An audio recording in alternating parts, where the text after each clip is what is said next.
Whom the Gods Fear, by Wdowski. Chapter 34. Demi was woken by one of his crewmen banging on his bedchamber door. As he opened his eyes, he could see the rays of the morning alien sun coming through the east window as the curtains lightly danced in the gentle, warm breeze of Ayrshwa. Shoma laid naked beside him. Demi was bare-chested himself as he pulled the covers over his wife, ordering the crewman to enter. "What is it? Is Yeager dead?" Sitting up in bed, he whispered, not wanting to wake Shoma. "No, sir," the crewman stood at ease before his ship's captain. "Neither runabout has returned from their attack." Demi drew in his breath before replying. "They should have been back hours ago." "Yes, sir, we sent an am-for-thars scout party to the farm to observe. They have just returned."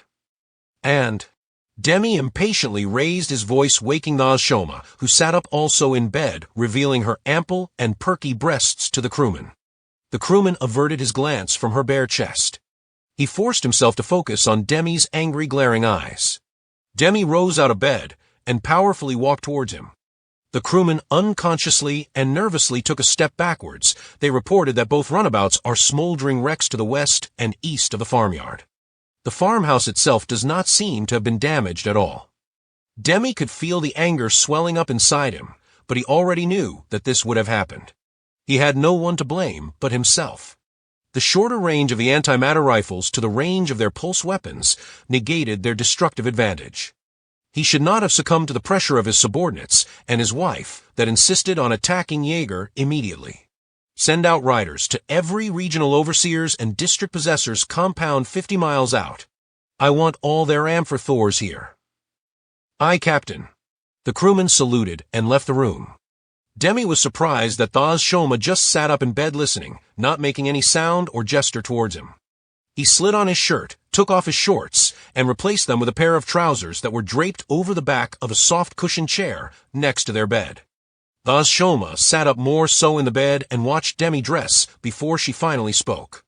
"This Yeager is very powerful. How could he defeat you?" "He hasn't defeated me yet." He buckled his gun belt around him and tied it down around his right thigh. "I warned you that Yeager is not just any man, but he is still just a man." She seemed comforted with his words. "He is not a god like you, Dorwa." She rose from the bed and wrapped her nude body around him, kissing his lips with passion. By the next day, 2,000 am-for-thars were setting up camps outside the main city, their numbers growing by the hour. Demi decided that he would ride out first thing in the morning with his gathered army.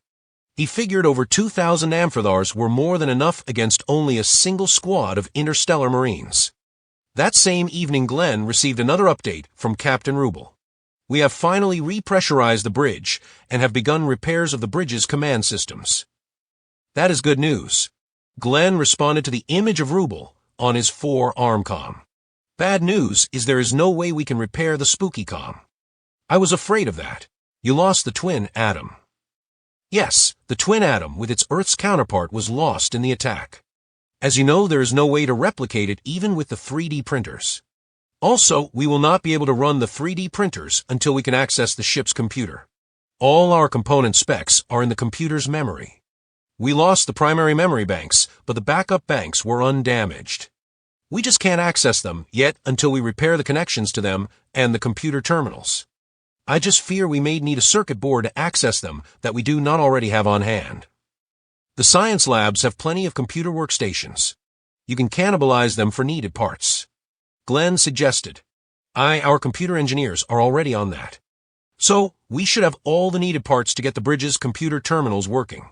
The problem is the systems are not the same. I am sure they can jury-rig something so you can at least access the specs to run the 3D printers for the needed parts." Mr. Yeager, I am sure they can." Rubel signed off. Mahan approached Glen, seeing he had finished his update with Captain Rubel. "Mr. Yeager, our satellite system has picked up a large concentration of camps outside the capital city to the north of us. Any spy flies in the area?" Glen asked. Mr. Yeager. It seems to be those medieval alien warriors." "The am-for-thars?" "Yes, them. They are flying different colors, but we are guessing it is over 1,500, perhaps as high as 2,000. Demi has lost his antimatter rifles.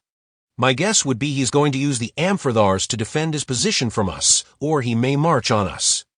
Without the fabricated parts from the Polo's 3D printers, those shuttles are not going anywhere.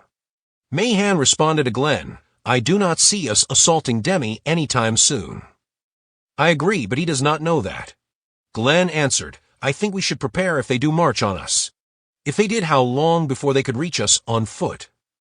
We're 182 kilometers from the capital, if they can do 30 kilometers a day. I'm guessing we have at least 6 days. Mayhan answered, projecting a map from his helmet on one of the walls of the farmhouse. We are going to need to build defensive works.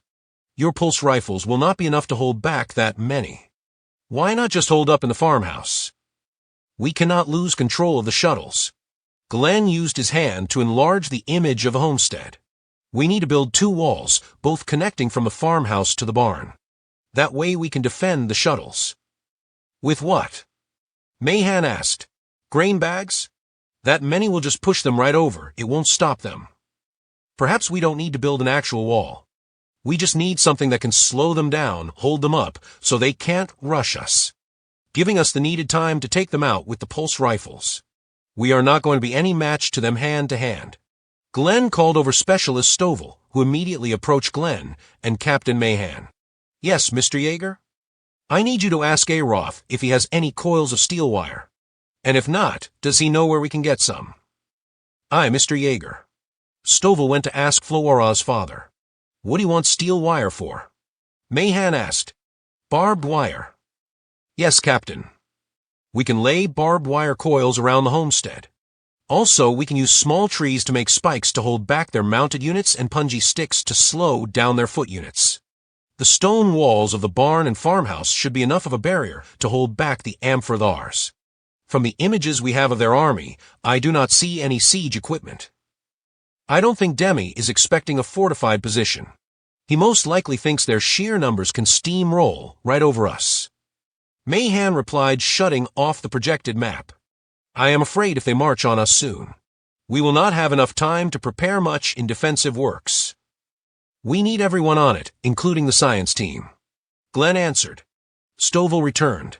He doesn't have any steel wire. The closest is the local town's blacksmith, about an hour by cart. The blacksmith stores wire that is used for animal pens and cages for the local farmers. Mr. Yeager, even if we can get enough wire, do we have enough time to make the barbs and twist them into the wire? A robot can do it quickly. Glen answered. We didn't bring any work bots to the surface with us.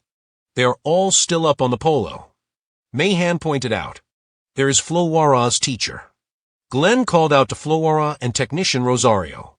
They both came quickly to Glen. Mr. Yeager. Rosario had the longest darkish eyelashes Glen had ever seen on another man.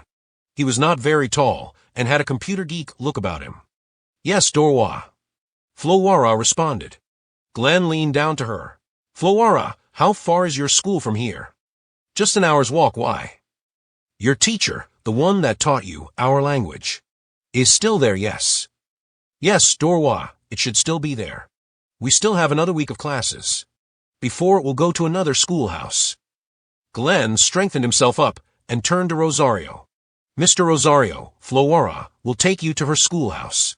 You'll find a repair bot there. Bring it back here. Glen looked back down to the alien girl. Can you please take Mr. Rosario there first thing in the morning? Yes, Dorwa, is that all?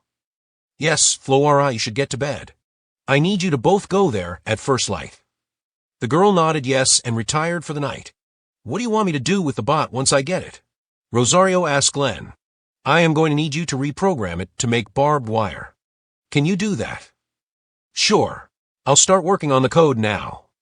Rosario went back to the other side of the large room to his computer station. Glen turned to Stovall. I need you to ask Aroth to go into town to pick up all the wire the blacksmith has. Take 2 Marines with you. Also grab any shovels, pickaxes, wood axes, planks of wood, and nails they have. I thought I saw a 4-wheeled wagon in the barn. Have Aroth take that. If need be, once in town, hire another wagon or 2. Bring back whatever building materials they have. Also find out what tools Aroth has on hand. Aye, Mr. Yeager. Stovall went back to Aroth. What will Aroth use as currency? Mayhan asked. You don't plan to have the Marines use force to confiscate the supplies and additional wagons. No, I am sure we can find something to barter with the Urshwa for the supplies. Glen answered. We don't need any more enemies than we already have.